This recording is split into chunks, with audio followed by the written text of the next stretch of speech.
Hi Weekend Crafter! I'm Ange and I'm happy to let you know that I got to purchase some translucent clay.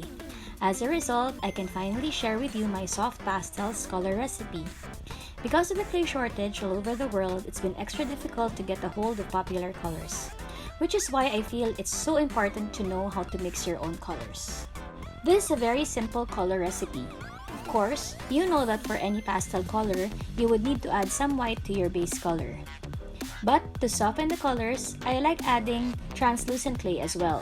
For the pastel yellow color, I am using 2 parts Sculpey white, 1 part Sculpey translucent, and 1 part Fimo soft lemon yellow.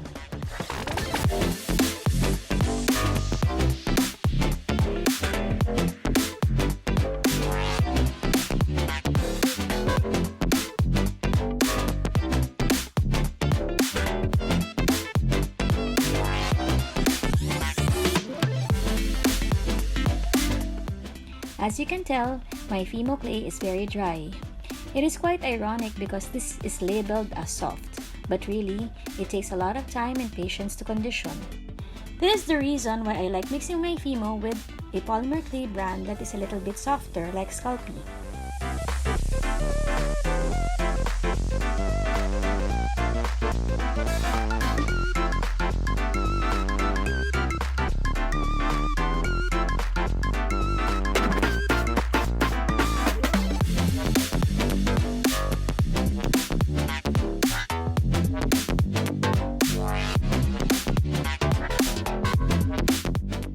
You will know that all the colors are fully incorporated when there are no chunks in the mix.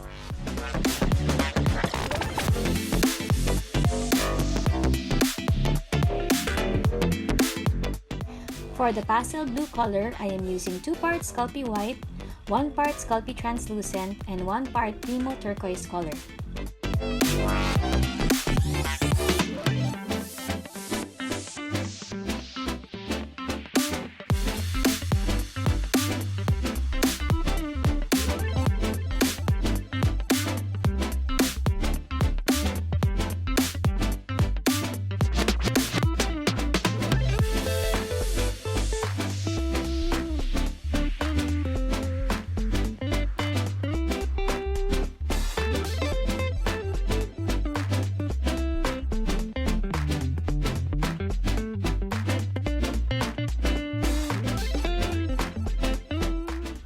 In the beginning, the colors can look spotty. If this happens, let the clay rest for a while and then go back again to recondition the clay.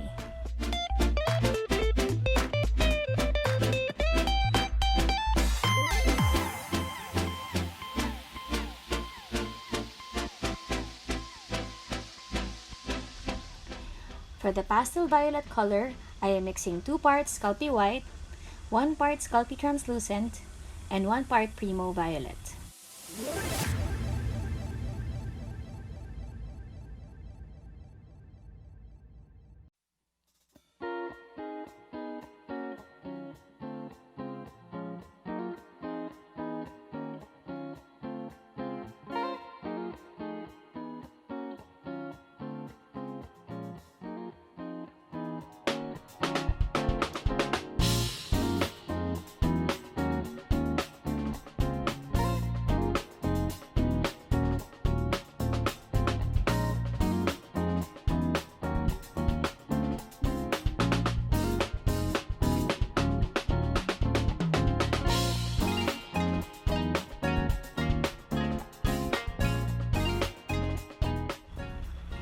For the pastel pink color, I am mixing 2 parts Sculpey white, 1 part Sculpey translucent, and 1 part Premo accents in peacock pink.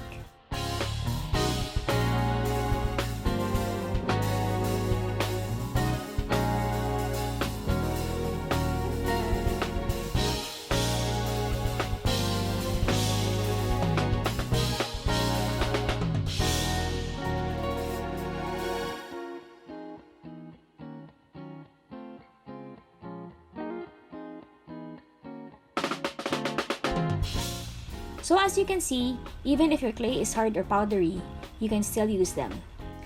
As a thank you for sticking around and making it this far in the video, I am also sharing with you a super simple slab using the colors that we just mixed. I am making a checkered pattern. You will need a clay extruder and a plate with a square shape.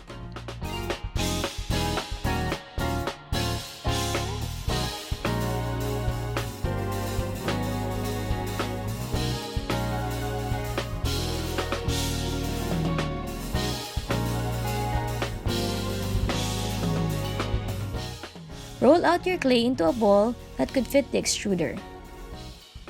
Since I am just doing a simple checkered slab, I chose to use only 2 colors for the slab.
Once I have my 2 square-shaped logs, I cut them in half and then arrange them in alternating colors.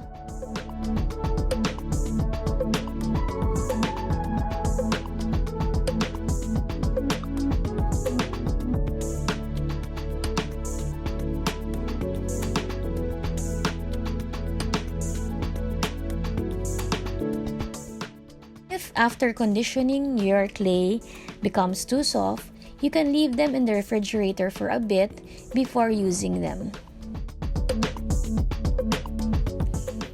I rolled out my main slab into the number 4 setting. And then using my clay blade, I do thin slices on my checkered log.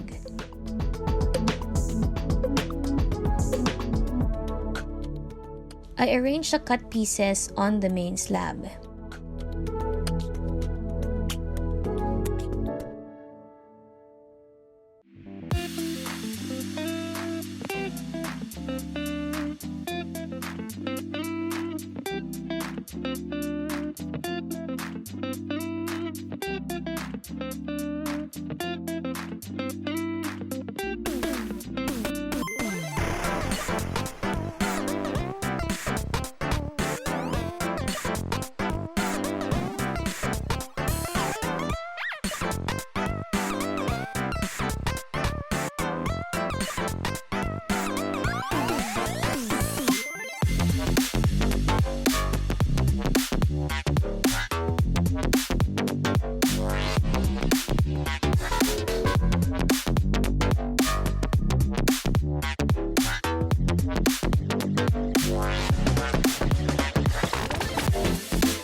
And finally, I gently roll out the slab to close the gaps between the squares.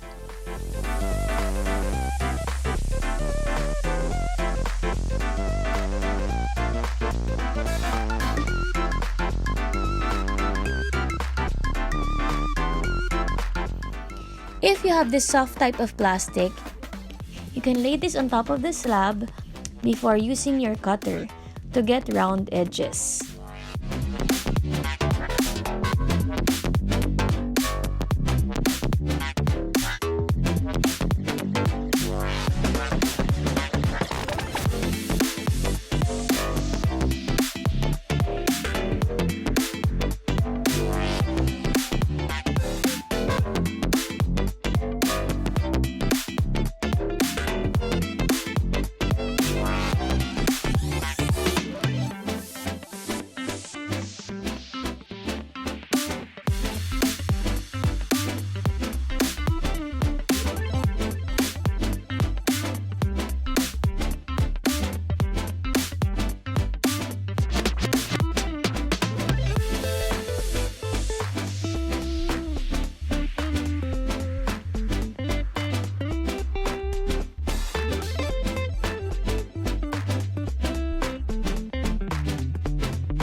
I made a lot of studs using this checkered pattern.